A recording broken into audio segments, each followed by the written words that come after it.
Aujourd'hui, dans les entretiens de Nevermind, j'ai le plaisir de recevoir Dominique Buté, enseignante en maternelle depuis plus de 20 ans, journaliste et passionnée du monde himalayen. Elle a notamment coécrit Youpsi, le petit dragon, ouvrage qui propose aux enfants des contes et des expériences toutes simples visant à l'initiation à la méditation. Elle propose aussi des méditations guidées à destination des enfants au travers de sa chaîne YouTube et anime également des ateliers de méditation à destination des enfants et des familles.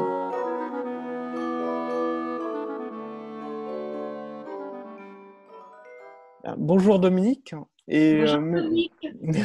merci d'avoir accepté cette interview. Je tenais à te recevoir sur ma chaîne parce que tu proposes quelque chose qui me paraît fondamental, hein, qui n'est pas nécessairement très répandu, mais que je trouve être fondamental, c'est la méditation adressée aux enfants. Parce que ça me fait penser à cette citation du Dalai Lama, alors qu'on attribue au Dalai Lama, je ne sais pas vraiment si c'est vraiment lui, mais si la méditation était enseignée aux enfants dès l'âge de 8 ans, on ferait disparaître la violence dans le monde En une voilà, génération. en une génération, c'est ça. Ouais. Donc voilà, c'est quand même quelque chose, c'est pas anodin et c'est important, quoi. Ouais. Et pour commencer, ce que j'aimerais, si tu le veux bien, ce serait de poser le contexte un petit peu et que tu puisses éventuellement décrire ton parcours personnel avec la méditation. Comment est-ce que tu as découvert cette pratique, ce qui t'a amené en fait à t'intéresser à la méditation, tes enseignants, tes maîtres, tes influences. Moi, j'ai eu la chance de grandir dans une famille où la spiritualité était importante, hein. C'était une famille catholique. Et donc, j'ai été élevée dans cet esprit d'une spiritualité importante, de la recherche de Dieu à l'époque. Mais bon, d'aller vers quelque chose qui élève l'âme, quelque chose qui nous rend meilleurs. Donc, j'ai grandi là-dedans. Et puis, du coup, ça m'a amené à toujours me poser la question, qu'est-ce que je peux faire pour être utile, pour faire des choses. Alors, dans les années 90, j'avais une vingtaine d'années. C'était la pleine époque du New Age. Et donc, j'étais dans les Lise Bourbeau, Louise Hay, Transformer votre vie. Vraiment, j'étais dans cette optique-là d'agir, d'être à l'extérieur, de transformer ma vie. Et puis, bon, ça marchait moyennement parce que je cherchais souvent des réponses un peu à l'extérieur de moi. Et puis, chemin faisant, j'ai eu traversé des périodes de ma vie où c'était plus compliqué. Et j'ai été bien conseillée. J'ai une amie très proche à un moment où c'était compliqué dans mes relations de couple, je cherchais vraiment autre chose. Elle m'a invitée en fait à rejoindre un groupe de méditation. C'était un petit groupe qui se réunissait une fois par semaine. Et l'enseignante qui menait la méditation, c'était une étudiante de Arnaud Desjardins. À l'époque, Arnaud Desjardins était encore en vie et elle avait encore la chance de suivre ses enseignements. Donc, j'y suis allée une fois par semaine. Et au début, voilà, j'ai trouvé ça un petit peu étrange. Le calme, c'était pas vraiment ça. C'était plutôt l'agitation totale dès que je m'asseyais sur le coussin. Et puis, petit à petit, j'ai pas loupé les rendez-vous de semaine en semaine. Et puis, je me suis même dit, tiens, si je faisais des exercices à la maison, si je poursuivais la méditation à la maison. Et là, du coup, je me suis tournée vers des enregistrements. Là, c'est là que j'ai découvert plus la méditation de pleine conscience avec les enregistrements de Christophe André. Donc, j'ai beaucoup aimé l'accompagnement vocal entre les séances. Voilà, petit à petit, j'ai mis un pied dans cette pratique méditative et ça, petit à petit, ça s'est inscrit dans mon quotidien. Bien avant que je ne rencontre le bouddhisme. C'est ça qui est assez rigolo. Et le bouddhisme, je l'ai rencontré un peu plus tard. Par un autre biais, un autre hasard, une autre coïncidence, dans dans une autre activité, c'est-à-dire que j'accompagne mon compagnon qui est photographe et depuis 10 ans, une dizaine d'années, il a un projet photographique autour des nonnes de l'Himalaya. Donc, je me suis trouvée à l'accompagner. Et donc là-bas, c'est surtout des monastères tibétains. Et en côtoyant les nonnes bouddhistes, j'ai été frappée. Moi, j'étais pas du tout baignée dans l'atmosphère bouddhiste ni dans l'ambiance. J'étais intéressée, mais pas plus. Et là, j'ai été frappée de leur sens de la générosité, de la compassion en action. On venait dormir à la nonnerie, ben, il y en avait toujours une qui nous donnait sa chambre.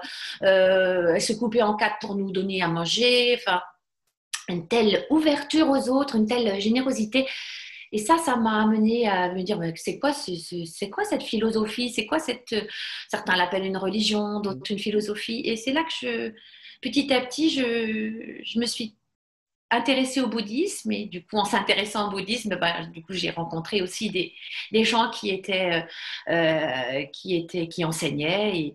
Et voilà, j'ai un peu, en parallèle, du coup, j'ai à la fois intégré enfin, intégrer la méditation dans ma vie et puis petit à petit côtoyer le bouddhisme aussi. Et puis les deux se sont petit à petit interpénétrés et ont pris du sens en tout cas l'un par rapport à l'autre.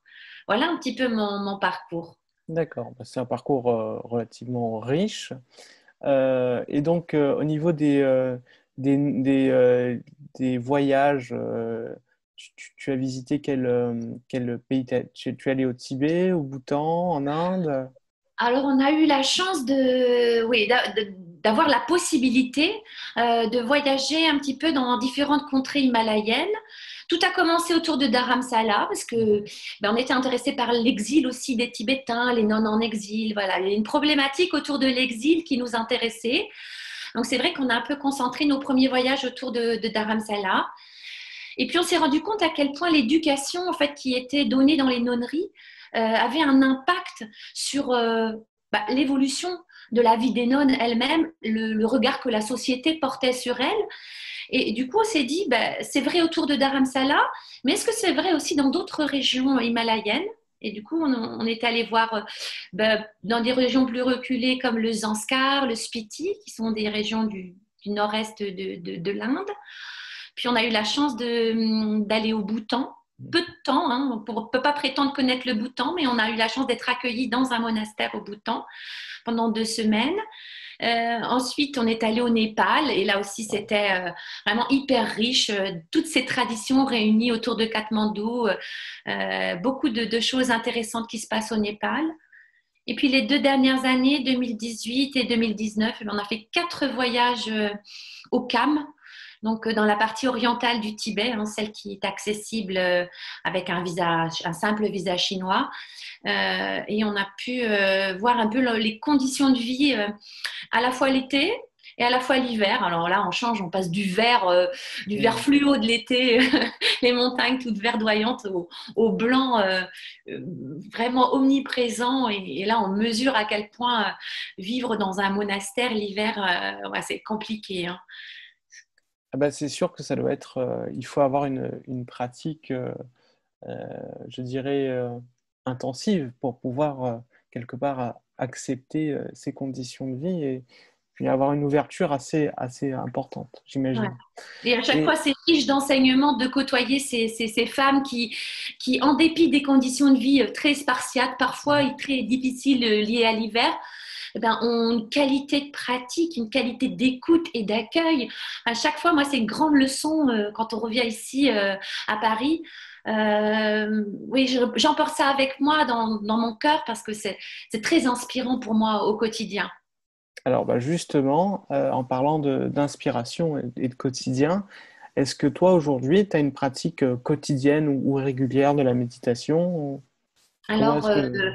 je vais pas me mentir, c'est toujours difficile d'avoir une pratique qui soit stable, qui soit régulière. Dans l'idéal, j'aime l'idée de cette pratique régulière. Et c'est vrai que je dirais que c'est comme des vagues en fait. Dire qu'il y a il y a il y a des vagues de régularité et il y a des vagues d'irrégularité. Mais quand je suis dans une pratique régulière, par exemple, j'aime bien méditer le matin, moi, c'est une heure Hmm. qui me convient. Je saute du lit, je me mets sur mon coussin. Et c'est vrai que quand j'ai cette pratique régulière le matin, ma journée, elle a une autre couleur. Mm. Et je me sens voilà, plus centrée, plus calme. Hein, tout à l'heure, tu parlais de calme. Je me sens vraiment bien à l'écoute de mes élèves parce que je suis enseignante aussi. Et puis, il y a d'autres moments, je sens que la pratique, elle s'éloigne et puis elle devient moins régulière. Et j'ai un peu arrêté de me battre contre ça. Et j'accepte un peu plus maintenant, parce que j'ai vu que me battre contre ça, ben, ça avait pas d'effet. En général, ce que je trouve, c'est que quand il y a des difficultés qui s'installent, quand tout à coup je m'éloigne de la pratique et que du coup je m'éloigne aussi de ce qu'il y a de bon en moi et que je perds un peu la connexion avec, avec mes propres qualités, hein, eh ben, je ressens à nouveau le besoin de me remettre sur le coussin et les difficultés de ma vie me ramènent sur le coussin et de nouveau on se retrouve dans une phase où il y a plus de pratique et régulière, je veux dire. Donc là-dessus, c'est vrai que c'est variable suivant les époques. Et par contre, ce qui a beaucoup changé depuis mes débuts de pratiquante, c'est que j'inclus de plus en plus de moments de pratique informelle. Hein. Ça, c'est vraiment de prendre le temps quand je marche, quand je vais du métro à chez moi, vraiment d'être dans l'instant présent de chaque pas, ou quand je prends ma douche, vraiment d'être dans des pratiques informelles. Et ce développement des pratiques informelles, ça vraiment, ça garde cette connexion à l'instant qui quand même, qui ramène l'ancrage et qui facilite en fait la connexion à soi et pas l'éparpillement dans tous les sens et partir avec toutes ces émotions. Donc c'est quand même cette pratique informelle, c'est vraiment un facilitateur au quotidien aussi. Donc il y a quand même eu l'installation de cette pratique Ouais. informelle, comme si on peut le dire comme ça, qui change la donne. Et du coup, tu as quand même donc une pratique importante, hein, de ce que j'entends. Qu'est-ce que ça t'apporte dans ta vie personnelle? Est-ce que ça t'apporte plus de bien-être, peut-être de recul un petit peu sur les événements? Oui, bah, tout à l'heure, je te disais qu'au début de ma vie, enfin au début de ma vie, c'est prétentieux de dire ça, mais dans ma vingtaine, là, je cherchais les choses à l'extérieur, je voulais être utile. Et petit à petit, je pense que la découverte de la méditation, c'est comme si ça m'a montré un panneau indicateur. Genre, bon, arrête de regarder toujours tout ce que tu peux faire dehors, de t'agiter dans tous les sens et, et va essayer de trouver un chemin qui va passer par l'intérieur, quoi. Essaye d'abord de stabiliser ton intérieur, chercher une sorte de paix, entre guillemets, à l'intérieur. Et ça m'a montré la voie, en fait, d'une plus grande stabilité au niveau de mon énergie, de mes émotions, de mon engouement, de mon enthousiasme. Voilà, ça m'a permis de trouver un chemin comme tu disais, prendre un petit peu de recul par rapport aux choses fait que voilà, je vais moi m'agiter dans tous les sens, mais je vais faire un petit pas de côté. Et j'aime bien, c'est Christophe André qui dit ça, hein, la méditation, ça sert à faire un petit pas de Mm. côté pour observer quoi, ce qui se passe. Et puis, trouver dans toute cette agitation, c'est quoi qui fait la motivation de tes actions et te connecter à cette motivation, mais vraiment dans la plus grande douceur, aussi la plus grande bienveillance. Parce que je crois que c'est ça aussi qui a changé dans ma pratique, c'est que j'étais beaucoup dans le jugement, et je le suis encore beaucoup, hein, j'ai encore beaucoup à apprendre, mais aussi dans le jugement par rapport à moi. Et du coup, ça m'a mis sur un chemin de plus grande bienveillance Ouais. par rapport à moi. On peut parler d'autocompassion. Moi, j'ai encore une fois hein, beaucoup de choses encore à apprendre par rapport à ça. Puis cette bienveillance par rapport à soi, ça m'amène à plus de bienveillance aussi vis-à-vis de mes élèves. Je me rends compte de ça, sans que je le veuille en fait, sans que je Mm. cherche quoi que ce soit, par, euh, par transparence en fait. Ça s'infuse et ça se transmet en fait aussi dans la relation que j'ai à mes élèves. Donc, D'accord.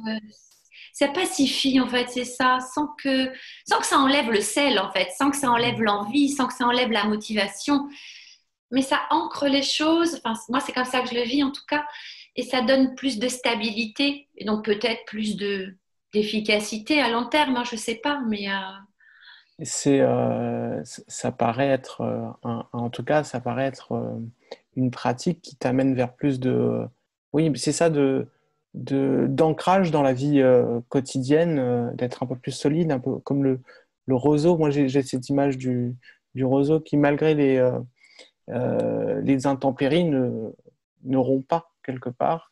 Et, je rebondir aussi sur ce que tu disais quelque part de ne pas t'auto-flageller parce que tu n'auras pas pratiqué tel ou tel jour ou parce que tu n'auras pas pratiqué comme tu le voulais. Et ça me fait penser à un livre qui a été écrit par Fabrice Midal et qui s'appelle Foutez-vous la paix. oui. Alors, le titre est un peu une provocation, mais c'est un peu ça. C'est-à-dire, l'acceptation vient aussi d'accepter la façon dont on pratique. Et sans non plus une licence totale, mais essayer d'apporter ça aussi, ne pas se juger et ne pas se juger de se juger quand on pratique pas comme on voudrait pratiquer. Donc, c'est assez fort, moi, je trouve, comme c'est pas anodin, en fait, comme enseignement qu'on peut se donner.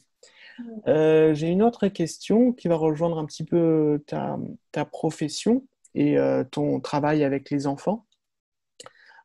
C'est qu'est-ce qui, en fait, a fait que tu as voulu et que tu t'es intéressé à la méditation à destination des enfants?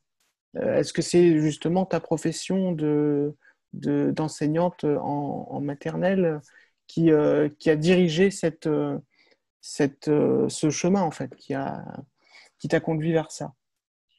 Oh, bah, oui, oui, je peux répondre que oui, c'est ma profession qui m'a amenée c'est à la fois ma pratique personnelle et à la fois parce que j'étais dans le cadre d'une profession avec les enfants où je me suis dit à un moment donné, il y a forcément un moyen de mettre tout ça en connexion. Alors, avant de pratiquer la méditation, j'étais déjà très intéressée, moi, par tout ce qui était autour de la psychologie positive, comment mettre en mots les émotions. Comment est-ce que même des petits enfants de maternelle, parce que j'ai beaucoup travaillé en maternelle, hein, comment est-ce qu'on peut faire verbaliser un gros chagrin et comment est-ce qu'on peut faire que deux enfants qui se sont un peu tapés dessus, qui se sont cherchés, comment est-ce que par les mots, par le biais de l'expression du mal, enfin voilà, moi ce que tu m'as fait, voilà comment je l'ai vécu, voilà ce que ça m'a fait à l'intérieur. Peut-être que toi, tu n'as pas voulu provoquer ça en moi, mais voilà, moi, comment j'ai vécu la situation. Voilà, donc enfin, et je pense toujours que c'est important pour les enfants de verbaliser comme ça le domaine émotionnel dans le ressenti. Donc, très tôt, je me suis dit que c'était important ce lien au ressenti, il était là. Donc après, quand j'ai pratiqué la méditation et que je suis allée voir, moi, du côté de mes ressentis aussi, comment je vivais telle émotion, pourquoi telle émotion, ça me mettait dans tous mes états. Et voilà, bon, je me suis dit, il y a quelque chose à faire peut-être vis-à-vis des petits. Euh, donc ça, c'était une première partie, le côté des émotions. Et puis, il y avait aussi le côté de la gratitude qui me travaillait beaucoup. Je me dis, ces enfants, ils sont constamment dans l'insatisfaction. Les enfants grandissent beaucoup dans l'insatisfaction de ce qu'ils n'ont pas. N'ont pas la dernière console vidéo, n'ont pas le dernier maman veut pas m'acheter ci. Enfin, quand on les écoute, c'est vrai, quand on discute avec eux, les enfants focalisent beaucoup sur tout ce qu'ils n'ont pas. Donc, très tôt dans la pratique, j'avais installé un petit cercle de parole tous les vendredis. Et maintenant, c'est devenu le cercle des petits cœurs. Et donc, dans ces petits cœurs, voilà, j'ai des petits cœurs comme ça à l'école. Et ça symbolise notre coffre à trésors. Et dans notre coffre à trésors, eh bien, chacun essaye de trouver quelque chose de positif, un moment qui lui a fait du bien et du bonheur dans la semaine et qu'on va mettre dans notre petit coffre à trésors. Et bon, les enfants se font passer le coffre à trésors. Et du coup, voilà, c'est ces pratiques de gratitude. Et puis, ces petits trésors, ils ne sont pas arrivés par hasard. Donc, à qui est-ce qu'on aurait envie d'exprimer notre gratitude? Qui est-ce qu'on aurait envie de remercier pour toutes ces bonnes choses qu'on vit? Et j'ai remarqué que plus on pratique avec des enfants, plus leur regard en fait change. Mm. Et après, au lieu de noter les choses pas sympas qu'ils ont vécues, les choses, le ressenti négatif, ils sont plus à même de verbaliser les ressentis positifs. Donc, tout ça, ça m'a amené vers le chemin. Mais ça ne suffisait pas encore pour pratiquer avec des enfants. Mhm. Moi, j'avais des petits à l'époque, j'avais des petites sections, 3 4 ans. Moi, je me disais, c'est encore même un petit peu jeune pour pratiquer. Et j'ai une amie qui est venue me voir et cette amie, c'était une étudiante du Galois d'Ocampa. Et Galois d'Ocampa, il avait écrit La retraite de l'esprit. Elle est venue me voir avec ce livre que j'étais aussi en train de lire parce qu'à cette époque-là, j'étais assez proche des Drukpa Kagyu. Mhm. Donc, et elle me dit, tu donnes ces exercices-là que le Gawado Kampa propose aux adultes. Tu penses pas qu'on pourrait, ils sont tellement simples, c'est tellement simple, tu penses pas qu'on pourrait imaginer quelque chose à destination des enfants? Alors, j'ai lu le bouquin une fois, 2 fois. Je me suis dit, ben, oui, on pourrait peut-être tenter des choses avec les enfants, finalement, des exercices tout simples de porter son attention sur sa respiration. On peut peut-être essayer avec des enfants qui sont jeunes. Donc, j'ai essayé avec mes élèves dans des moments, je ne dis pas que je faisais des séances de méditation Mhm. avec eux, hein. C'était vraiment des moments assez courts où on portait toute notre attention sur la respiration. Ça pouvait être un retour de récréation, ça pouvait être à la fin d'une séance de sport. Et petit à petit, je me suis rendu compte qu'il y avait des choses qui étaient possibles avec les petits. Des choses que je ne m'étais même pas imaginé pouvoir faire avec eux. Et de fil en aiguille, voilà, en faisant des expériences avec eux, bon, c'est comme ça que petit à petit, grâce à Marie-Christine, Mhm. donc, qui était mon co-auteur pour le livre de Yuxi, le petit dragon, grâce à elle, ben, j'ai pu petit à petit mettre en place des choses qui sont directement utilisables à l'école, et même avec des petits. D'accord. Et donc, en fait, tu mets ça en place donc dans ta classe ou dans d'autres classes? Est-ce que tu interviens dans d'autres écoles ou dans des centres qui sont même pas des écoles, mais de méditation pour les enfants? Alors, à la suite de l'aventure avec Yupsi, le petit dragon, bah, j'ai eu envie d'expérimenter dans plus de classes, quoi. Mhm. Donc, il y a mes collègues qui m'ont proposé de faire de l'initiation à la méditation de pleine conscience avec leurs élèves. Donc, eux, ils étaient plus grands, c'était les grandes sections, donc 5 6 ans. Donc là, Mhm. j'ai pu vraiment faire des séances. Donc, là, c'était vraiment intéressant.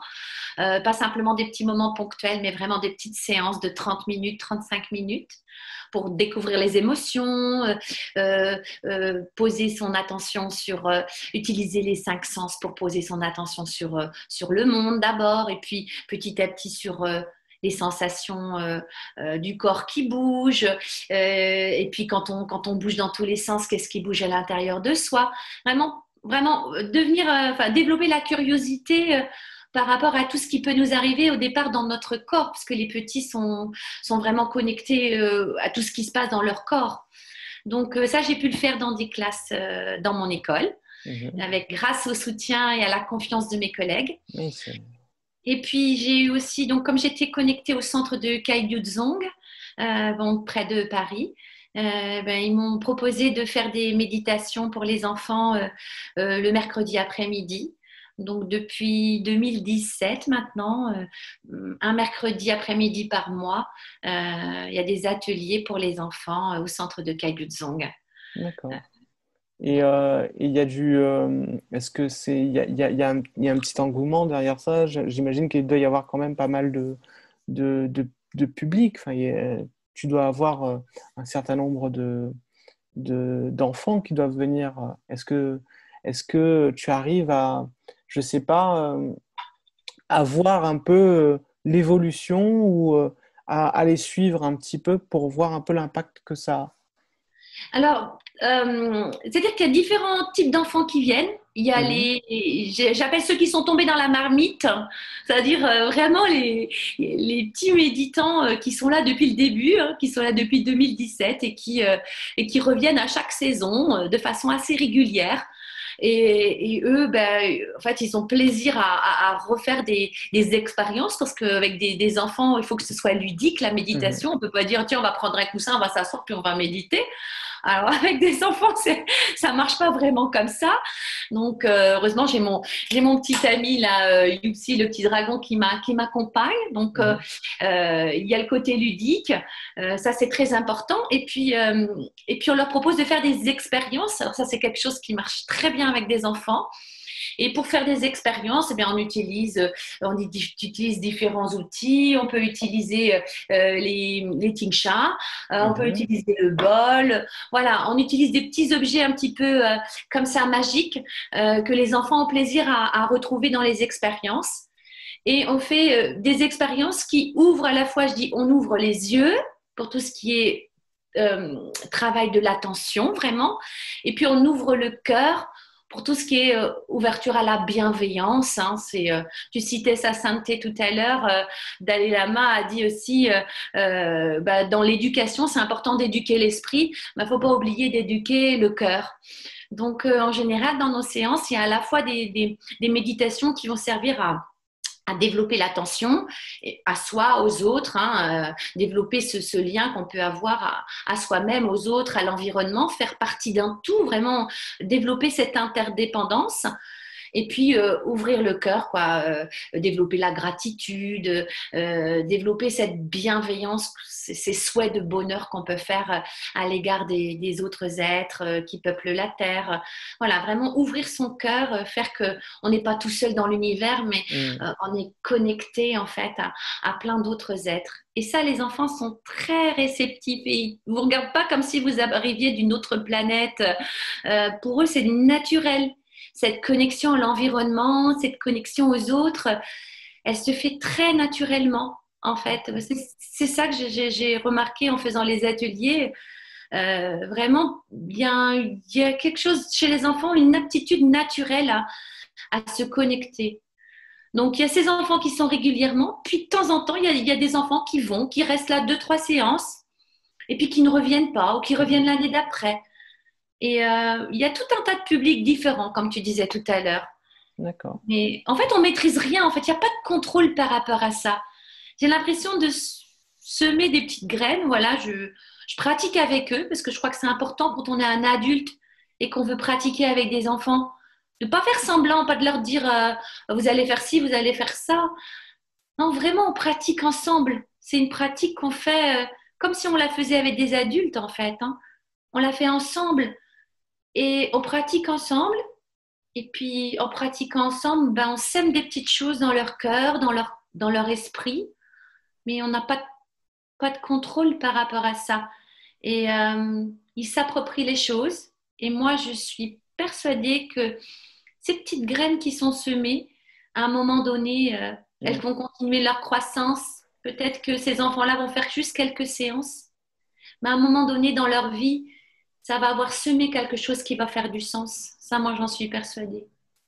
D'accord. Et du coup, ce que j'entends dans ce que tu me dis, c'est que quelque part, pour l'approche avec les enfants, enfin, tu me corriges si je me trompe, c'est qu'il faut quelque part les laisser venir à la pratique et pas essayer de les motiver à tout prix enfin, il faut les laisser appréhender la pratique comme ils le souhaitent en réalité et pas en faire un autre exercice, un autre devoir à faire pour être plus calme ou voilà.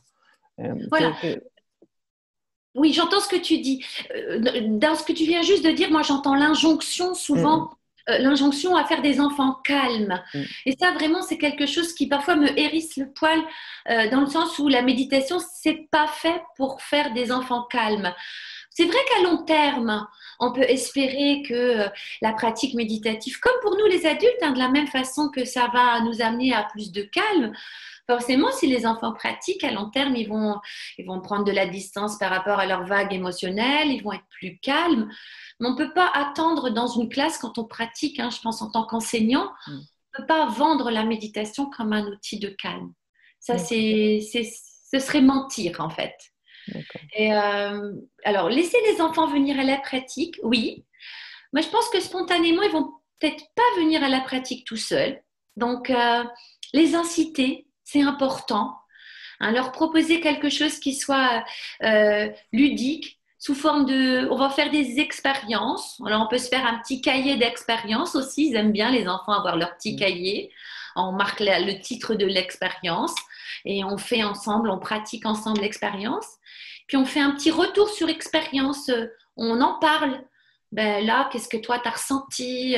Qu'est-ce que tu as senti bouger en toi à ce moment-là? Des choses, c'est bien. Pas grand-chose parce que parfois on fait l'expérience puis on a tellement l'esprit qui va ailleurs que ben, on sent pas grand-chose en fait. C'est bien aussi, en fait. L'important c'est de faire la démarche, d'avoir la motivation de prendre du temps pour pratiquer, de prendre du temps pour s'asseoir, de prendre le temps pour aller vers la pratique. Donc, les inciter et puis, je pense, pratiquer avec eux. Je crois que le meilleur moteur qui donnera envie à un enfant de faire la méditation, c'est de voir son parent s'asseoir lui aussi de temps en temps, venir se coller dans ses... J'ai vu ça parfois, des amis à moi qui avaient des jeunes enfants et pratiquaient et l'enfant venait se coller dans leurs genoux pendant qu'ils Mm. pratiquaient.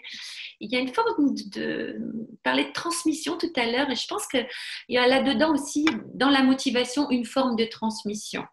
Mais D'accord. surtout pas d'injonction, de contraintes supplémentaires. Ça marche pas en fait. Mm, mm. J'ai vu parfois des enfants qui viennent au centre et c'est les parents qui les amènent. Je dirais presque c'est les parents qui les traînent un peu. Et ça marche pas parce que l'enfant il va vouloir faire plaisir à son parent, donc il va faire la séance, mais il n'a pas envie d'être là et on n'en peut vraiment pas forcer un enfant à aller sur le chemin de la pratique. D'accord. Et d'ailleurs, sur cette résistance qu'on peut trouver, est-ce que tu as pu, toi, constater, alors que ce soit chez certains parents ou chez certains enfants à qui tu as pu proposer des exercices de méditation, des expériences de méditation, ou voir dans ton établissement, est-ce que tu as eu des résistances sur cette pratique, sur le principe même, en fait, de la pratique de la méditation? Alors, vis-à-vis des parents, je suis toujours très claire, moi, avec les parents. C'est-à-dire que je fais toujours une communication en direction des parents. Je voudrais faire une petite réunion à chaque fois, mais ce n'est pas toujours facile de faire des réunions en présentiel avec les parents. Ce que je fais, c'est que je leur fais passer une petite feuille où je explique ce que c'est que la méditation de pleine conscience. Je crois que c'est très important d'insister sur le côté laïque quand on pratique avec des enfants dans un cadre scolaire. Parce que bon, la laïcité, c'est un principe vraiment qui est cher à notre école. Et si on veut que la méditation se développe à l'école publique autant qu'elle a pu se développer dans les écoles privées, il faut vraiment qu'on base notre clarté sur ça, sur le fait que c'est une méditation laïque. Et donc, en expliquant aux parents que voilà que ça sert effectivement à poser son attention sur à la fois sur des choses à l'extérieur. Donc, à terme, on va peut-être développer la concentration. Ça sert à poser son attention sur ce qui est à l'intérieur de soi. Donc, à terme, on va mieux se connaître et donc on va peut-être être plus en mesure d'appréhender certaines émotions. Et donc, dans un troisième temps, on va être aussi plus à même d'être plus au calme avec enfin, en meilleure collaboration avec nos partenaires de classe, hein, développer une meilleure atmosphère de classe. Voilà, quand les parents sont au courant de ça et qu'ils savent que ça se fait dans cette transparence, moi personnellement, je n'ai pas eu de réticence à pratiquer avec les enfants de ma classe ou les enfants de mes collègues. D'accord. Euh, Après, avec les enfants eux-mêmes, je suis toujours assez claire avec eux au début en leur disant que si ça leur parle pas, s'ils n'ont pas envie d'être là, ils sont pas obligés de venir. C'est-à-dire que s'ils veulent pas venir au prochain atelier, il suffit juste de prévenir à l'avance. C'est pas un caprice qu'on fait en dernière minute, mais voilà, on explicite, on dit moi j'ai pas envie de venir, j'ai pas envie de faire la méditation. On a tout à fait le droit de ne pas avoir envie de venir et faire la méditation. Et puis peut-être la prochaine séance d'avoir envie de venir parce que les copains nous auront parlé d'une expérience qui était chouette et que du coup on a envie de revenir. J'ai eu parfois des enfants comme ça c'est assez rare, hein, mais c'est arrivé. Et D'accord. ce que je dis aussi, c'est que la méditation, c'est pas une panacée. Ça peut pas convenir à tout le monde. Donc, c'est important aussi que les parents l'entendent ça et que les enfants l'entendent aussi. C'est-à-dire que parfois, dans certains cas d'enfants, des enfants qui sont en grande détresse euh, au niveau des émotions, qui peuvent présenter certaines détresses psychologiques, ben, parfois, c'est quand même prioritaire d'aller faire un travail avec un thérapeute. Et la priorité, ce sera plutôt ça. Ne pas penser que la méditation, ça va faire l'économie d'un travail thérapeutique. Loin de là, quoi. Et ça, je trouve qu'il y a encore aussi beaucoup à faire au niveau de l'information pour que ce soit bien clair dans l'esprit de tout le monde. Il ne faut pas Beaucoup, mentir aux gens, il ne faut pas mm, se mentir, il faut mm. être clair quoi, sur ce que c'est vraiment la méditation et ce que ça peut vraiment apporter. Il y a beaucoup de pédagogie à faire sur le sujet et Oui, ça peut paraître un petit peu. C'est vrai que quand on voit un peu le marketing qui peut être fait autour de la méditation les slogans parfois qu'on peut voir, c'est vrai que ça peut créer de la confusion dans l'esprit des gens oui, et c'est toujours important d'aller voir au-delà derrière au-delà des slogans. Méditer pour se calmer, c'est pas tout à fait ça. non, non. Donc, est-ce que tu pourrais nous indiquer un petit peu quelle est la différence en fait, quelles sont les particularités euh, euh, de la transmission de la méditation aux enfants? Est-ce qu'il y a des choses qui sont vraiment particulières à cette transmission? Alors, bah, je le disais un petit peu tout à l'heure, Mm. je pense que les enfants, ça reste des enfants. Il faut jamais oublier qu'un enfant, c'est un enfant, donc il va pas s'asseoir pour méditer. Méditer, ça va pas lui parler. Les mots ne leur parlent pas. Par contre, si on amène par le biais d'histoire, si on mise sur le ludique, sur l'expérience, sur le fait qu'on va jouer avec les sons, les clochettes, les bols, voilà. Si on met du ludique dans la motivation, alors là, on les amène et on les aimante vraiment à l'activité. Donc, je pense que les spécificités avec les enfants, c'est le ludique. Ensuite, c'est que n'oublions pas que c'est des enfants, donc s'asseoir sur un coussin 30 minutes, faut oublier tout de suite. Donc, il faut bouger, il faut intégrer le mouvement en fait à la séance et ne pas avoir peur du mouvement. Mm. C'est pas parce qu'ils sont dans le mouvement qu'ils sont pas dans l'activité méditative. Et puis varier, enfin par expérience, hein, et je pense que si on interrogeait d'autres pratiquants avec les enfants, on peut varier, faire aussi des méditations qui sont assises, mais voilà, proposer des choses où on est allongé, des choses où on va être en mouvement, des moments où on va parler, des moments aussi où on va dessiner. J'ai remarqué que les enfants aimaient beaucoup aussi dessiner. Pour par exemple euh, par rapport à la gratitude par exemple euh, faire des faire des petits mandalas ou dessiner Mm. pour exprimer leur gratitude. Voilà, que ce soit lié aussi à la créativité. C'est quelque chose dans l'activité du mandala, par exemple, vraiment, c'est un moment où ils sont très, très connectés à ce qu'ils ressentent et ils sont beaucoup dans une expérience méditative aussi. Donc, varier les supports, varier les activités, tout en gardant un peu une trame, enfin, le fond est là. Mais après, c'est juste la fenêtre qu'on ouvre qui va être différente, quoi. Mais D'accord.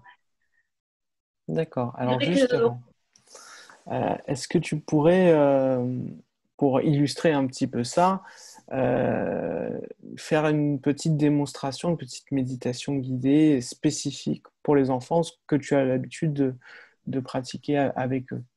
oui. Alors, ce qui marche bien, que je disais, c'est le mouvement. Alors, moi, j'aime bien régulièrement leur proposer des marches méditatives. Mhm. Donc, bon, là aussi, on peut introduire une progression, c'est-à-dire que on peut faire des marches méditatives comme nous on fait en tant qu'adultes, mais pour arriver à ça et vraiment poser l'attention sur les pas sur le sol, ben, Mhm. les premières marches méditatives qu'on peut faire, on peut les faire avec un bol, par exemple. Donc, je leur propose de prendre un bol dans leurs mains et on verse ensemble un petit peu d'eau dans le fond du bol. Voilà. Et ensuite, j'invite les enfants à se mettre debout, à trouver leur position dans l'espace. Tout d'abord, bien posé sur les deux pieds, sentir vraiment qu'on est posé sur la terre, qu'on est heureux d'être sur la terre qui nous porte. Voilà, on peut vraiment bien sentir le poids du corps qui appuie sur les pieds. Et puis, venir poser notre attention, c'est-à-dire les yeux. Les yeux vont venir se poser sur le bol et plus précisément sur l'eau qui est dans le bol.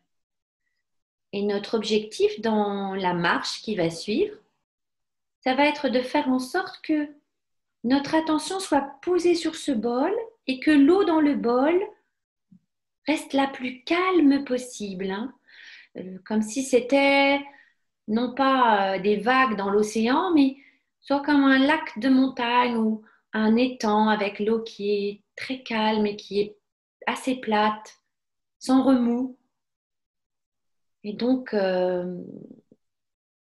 on peut démarrer notre marche.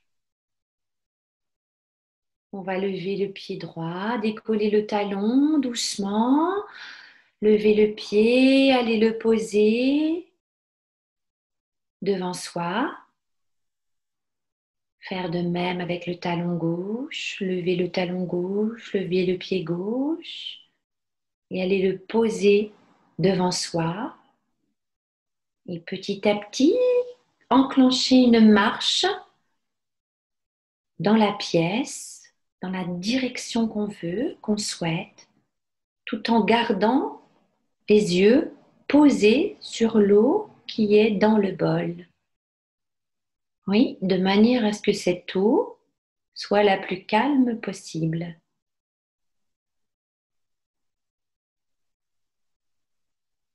Marcher, continuer à marcher. Et si on s'aperçoit que l'eau bouge un peu trop dans le bol, je vous invite à ralentir. Ralentissez votre marche pour que l'eau soit la plus calme possible.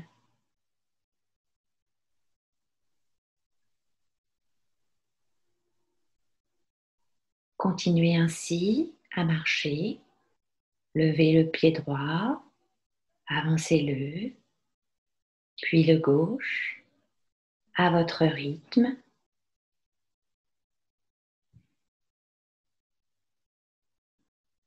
Et si tout à coup vous vous apercevez que vous êtes en train de penser à autre chose ou que vous êtes en train de regarder autre chose, c'est pas grave. C'est comme ça que l'esprit fonctionne.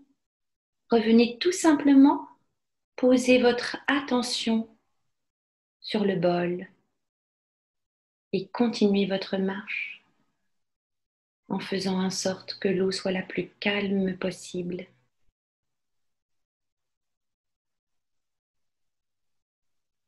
Et voilà, ainsi de suite. Invitez les enfants à ramener l'attention sur l'eau qui est dans le bol et à noter que même quand l'esprit s'en va, en fait, même quand les pensées s'en vont ou qu'on se prend à regarder autre chose, on se prend à regarder le voisin, on se prend à regarder par la fenêtre, ce n'est pas grave.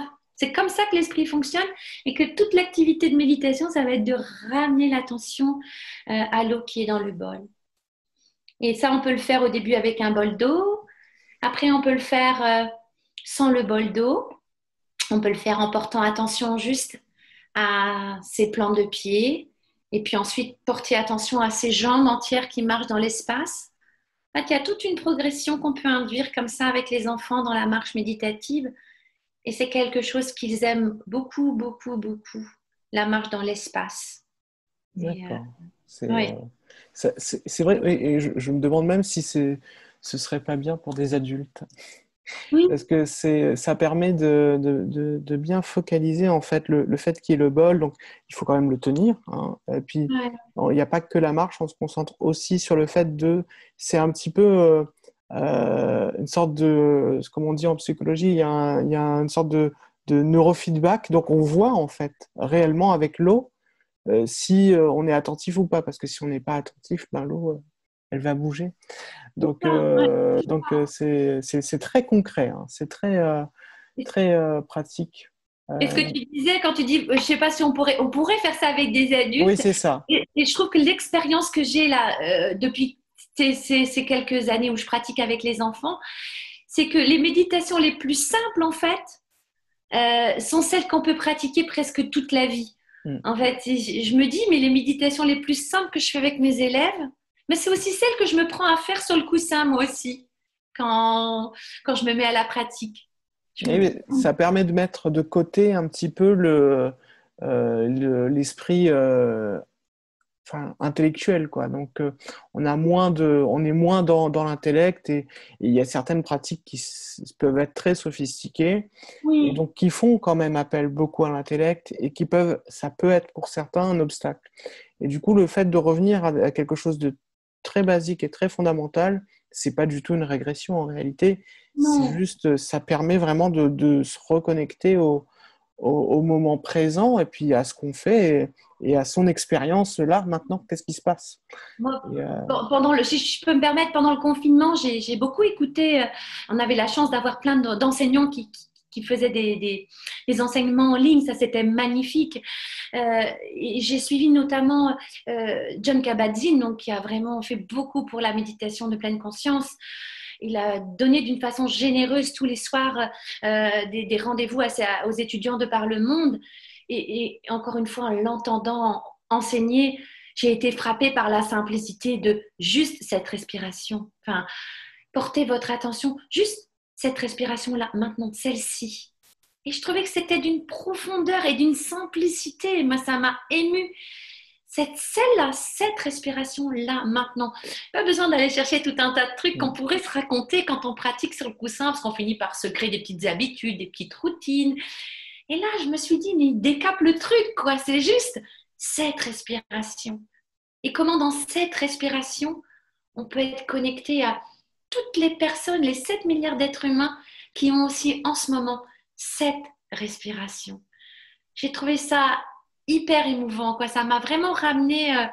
Là, j'ai pris une claque encore en mm, l'écoutant. Ça m'a ramené à quelque chose de très concret. Et j'aime quand tu pointes le concret des choses parce que je crois que c'est dans la simplicité et le concret des choses, quand on arrive à y retourner, c'est là où finalement la pratique est profonde, quoi.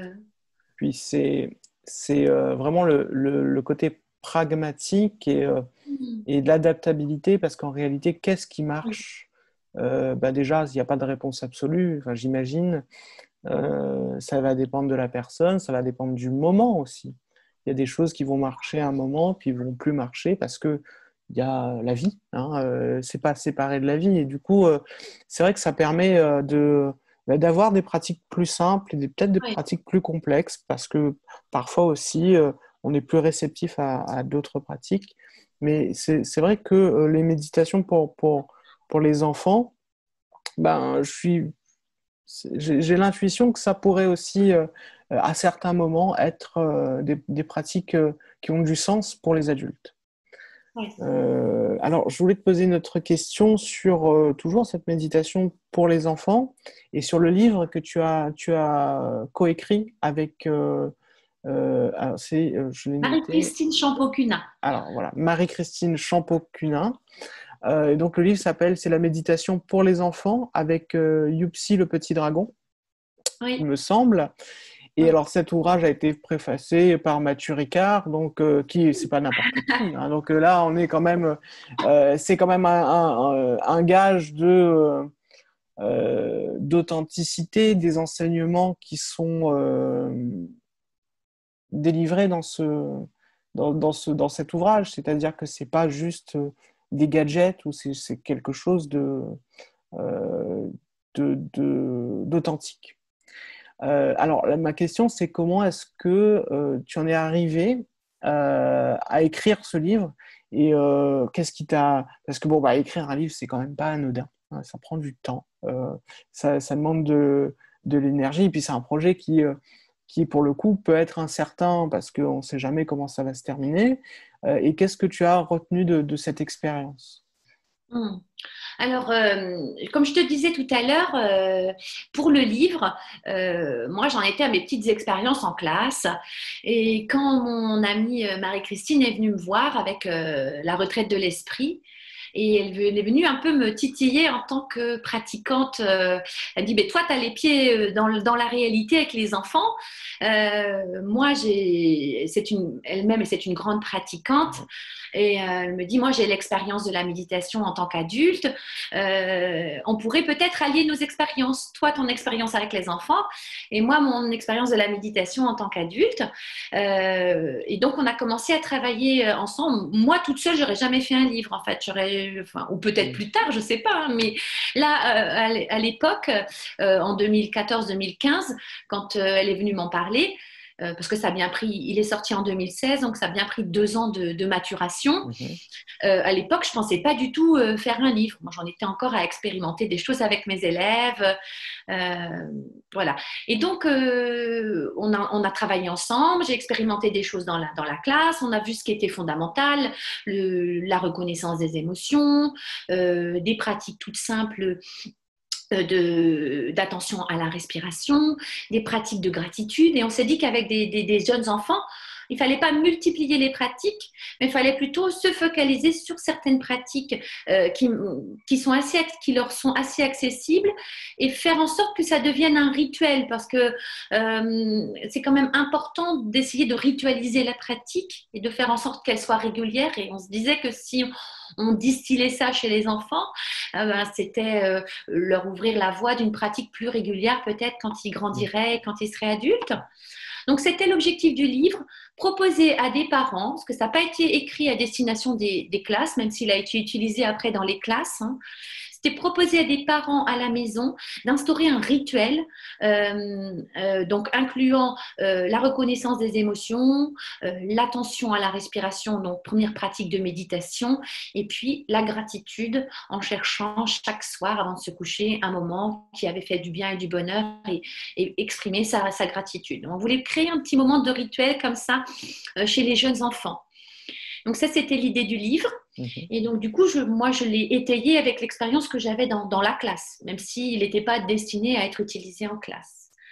Donc j'ai beaucoup lu pour préparer ce livre aussi en parallèle. Hein. Comme tu dis, comme tu le disais tout à l'heure, écrire un livre, c'est pas anodin. Il fallait quand même pas qu'on raconte des bêtises, donc on a beaucoup lu aussi de recherches scientifiques à côté Mhm. pour étayer les expériences et les observations que moi je pouvais faire en classe, que elle pouvait faire par rapport à sa pratique. Elle avait aussi sa pratique de grand-mère avec sa petite fille, donc elle l'expérimentait aussi avec sa petite fille. Et puis voilà, le livre est sorti et et ça fait 4 ans maintenant. Maintenant, il est en livre de poche, donc il est encore plus accessible Mhm. aux familles. Ça, c'est chouette qu'ils soient en poche. J'étais contente. Ce que ça m'a appris, c'est que déjà, je remercie énormément Mathieu Ricard d'avoir fait la préface du livre, parce que vraiment, il a été pointé la dimension holistique du projet éducatif. C'est vraiment mettre en place pour les enfants une éducation éclairée qui leur permette non seulement de cultiver les choses qu'ils ont dans leur tête, mais de cultiver aussi les choses qu'ils ont dans le cœur pour se mettre en mouvement par rapport à leur action dans le monde, en fait. C'est ça. L'éducation holistique, c'est pas simplement pour réfléchir, mais c'est vraiment pour devenir des acteurs dans notre monde. Et je me suis dit, mais oui, mais ça a ajouté cette dimension-là, en fait, aussi à ma pratique pédagogique, quoi. Je me suis dit, mes élèves, je nourris pas simplement leur cerveau, mais je vais en faire des êtres qui vont être des acteurs dans le monde de demain. Donc, ça m'a permis davantage d'ouvrir cette voie-là, peut-être que j'avais sous-exploitée. Et puis, je me suis dit aussi que ça m'a donné envie d'en savoir plus. Du coup, à la suite de ça, je me suis inscrite à un DU à l'Université de Louvain. Et Mhm. pendant 2 ans, là, je viens de terminer, j'ai pu suivre les cours de l'Université de Louvain sur comment mettre en place un atelier de pleine conscience pour toutes les interventions basées sur la pleine conscience pour l'enfant, l'adolescent, les adultes. Et là, D'accord. ça m'a permis encore plus de creuser le côté, les fondements de la méditation et puis sur quoi on se pose aussi scientifiquement pour pouvoir répondre à des parents qui se posent des questions aussi. C'est bien, vous mettez ça en place dans votre classe, mais sur quoi vous vous basez? Sur quel feedback scientifique, en fait? Vous nous dites que c'est bon pour le cerveau, que c'est bon, mais d'où est-ce que vous savez ça, en fait? Donc, ça m'a permis aussi de creuser le côté plus des connaissances. Mhm. Et j'avais un peu l'intuition en moi que c'était bon pour les enfants. J'avais l'expérience parce que je le voyais dans la classe, mais j'avais besoin de creuser, d'étayer ça par des connaissances. Et du coup, le DU à l'Université de Louvain, ça m'a vraiment permis Valider, ouais. voilà, d'acter tout ça, de mettre Mhm. des étais. Donc, et je ne sais pas si j'avais pas fait le livre, je ne sais pas si je me serais rendu compte en fait de ce besoin d'aller aussi comprendre le fondement des choses aussi, et pas simplement les fondements scientifiques, mais aussi à l'origine des différentes traditions qui ont utilisé la méditation. C'était utilisé pourquoi? Ça servait à quoi en fait de comprendre les tenants et les aboutissants de tout ça, à la fois dans le passé, le présent, et puis qu'est-ce qu'on peut en faire avec des enfants. Donc ça m'a permis de faire une petite mise au point quand même, parce que j'étais pas très au point, j'en étais vraiment au stade expérimental. Et j'ai encore beaucoup de choses à découvrir, hein, mais voilà ce que ça m'a apporté. Ça a été vraiment une pierre importante sur mon chemin, une connexion importante entre mon chemin personnel et puis ce que je peux peut-être maintenant être en mesure d'apporter à mon niveau, hein, simplement, mais d'apporter aux enfants. D'accord. Mais c'est vrai que l'avantage d'avoir un livre, donc un livre papier, hein, que quelqu'un va acheter, c'est que c'est peut-être quelque chose qui va être utilisé au départ, puis finalement laissé de côté, puis ça va être repris ensuite. Et il y a une certaine liberté aussi dans le livre. J'imagine que ça peut être utilisé, on regarde le sommaire et puis on choisit ce qui nous plaît sur le moment et ce qui plaît aux enfants sur le moment. Donc il y a un côté, c'est là, et puis ça permet c'est durable et ça permet vraiment d'avoir une transmission à la carte, j'ai envie de Mm. dire. Et non, mais c'est un projet, moi, que je trouve euh, fort. Et puis, moi, en fait, ça fait longtemps que je le vois passer. Donc, il y a quand même beaucoup dans le milieu, dans ce monde de la méditation qui est de plus en plus large, on va dire. C'est quelque chose qui ressort de plus en plus. La méditation avec les enfants et ce projet avec ce livre. Donc, c'était important pour moi de, de pouvoir discuter de ça, parce que c'est vrai que on pense pas que ça pourrait apporter quelque chose aux enfants, parce que c'est les enfants, que ça, mais ça a aussi des émotions, ça a aussi des contrariétés, et ce que tu as dit est assez intéressant, c'est que c'est pas un outil pour calmer les enfants, comme c'est pas un outil pour calmer les adultes ou un outil pour calmer les salariés, voilà, c'est pas un outil de contrôle en fait, c'est un outil qui Non. permet la liberté justement. Ouais. Moi je trouve ça très beau, et je voulais savoir si dans ce cadre tu avais d'autres projets en cours, ou si tu avais là bientôt, bon alors avec le contexte actuel ça peut être un peu compliqué de prévoir, mais est-ce que tu as des choses soit en présentiel de prévu ou en ligne éventuellement, ou est-ce que si tu as des parents qui veulent te contacter pour en savoir plus, comment est-ce qu'ils doivent s'y prendre? Oui. Alors, c'est vrai que tu parles du contexte. C'est vrai que le contexte, il est particulier. Et en même temps, comme je disais tout à l'heure, le contexte du confinement, ça nous a donné accès à tellement de choses qu'on n'avait pas prévues, ces enseignements qui sont venus en ligne, cette utilisation du Zoom. Enfin, ça a aussi changé pas mal de Mm. choses dans l'accès aux méditations. Moi, ça m'a donné l'occasion de faire des méditations en ligne aussi. J'avais été invitée par Émergence Éducation, Mm. qui est cette plateforme qui est basée en Belgique à l'origine. Et ils ont proposé gratuitement des méditations à la fois aux adultes et puis via Émergence Éducation aux enfants. Donc j'ai fait quelques méditations comme ça en ligne, en direct. Alors c'est un exercice complètement inédit puisqu'on a du Mm. coup on n'a pas le public en face, quoi. C'était nouveau, mais je regrette pas. C'était une bonne expérience. Et puis, des projets, eh bien, oui, j'en ai. Tu parlais tout à l'heure de- des enfants. C'est vrai que faire méditer les enfants, c'est bien dans le cadre éducatif, mais moi, je trouve que c'est pas suffisant. Vraiment, là où la méditation peut aussi beaucoup apporter à l'éducation, ce serait de pouvoir l'ouvrir au personnel enseignant. Je pense que les enseignants on aurait vraiment besoin de méditer, hein, de s'asseoir pour n'importe quelle personne, hein, d'observer, parce que l'acte éducatif, il n'est pas anodin. Hein. Des enfants qui gigotent dans tous les sens, ben, ça fait surgir des émotions, ça nous fait réagir, ça nous fait parfois réagir excessivement. Et c'est vrai que la pratique de la méditation, moi, dans mon métier d'enseignante, ça m'a vraiment permis, et j'ai encore là encore beaucoup de chemin à faire, hein, mais ça m'a permis des premières prises de conscience sur ces réactions que j'avais et comment est-ce que je pouvais petit à petit davantage répondre en fait aux sollicitations des enfants et moi réagir ou surréagir. Et je pense qu'il y a beaucoup d'enseignants qui il y a cette composante émotionnelle dans le métier d'enseignant qui n'est pas du tout assez prise en compte. Et faire cours, aller faire cours le matin, c'est vraiment pas. Chaque métier est difficile. Hein. Mm. Je suis pas en train de dire que le métier d'enseignant est plus difficile qu'un autre, mais aller faire cours, que ce soit à des enfants ou à des adultes, c'est pas anodin. On est vraiment ce qu'on enseigne. Donc, si le matin on n'est pas en forme parce qu'on s'est disputé avec son partenaire ou les enfants à la maison ils ont fait le bazar et qu'on arrive super énervé dans une classe, la journée elle va pas être tout à fait la même que si on arrive à prendre un petit peu de distance, de mettre un petit peu de distance et du coup d'arriver à mettre cet énervement un petit peu de côté. Donc vraiment mon objectif dans les mois à venir, dans les années à venir, ce serait vraiment d'arriver à intégrer la méditation dans la formation des enseignants, de Mm. proposer ça, que ce soit dans la formation initiale ou dans la formation continue. Et donc cette année, j'ai eu la chance de collaborer avec Petit Bambou toute cette année 2019-2020.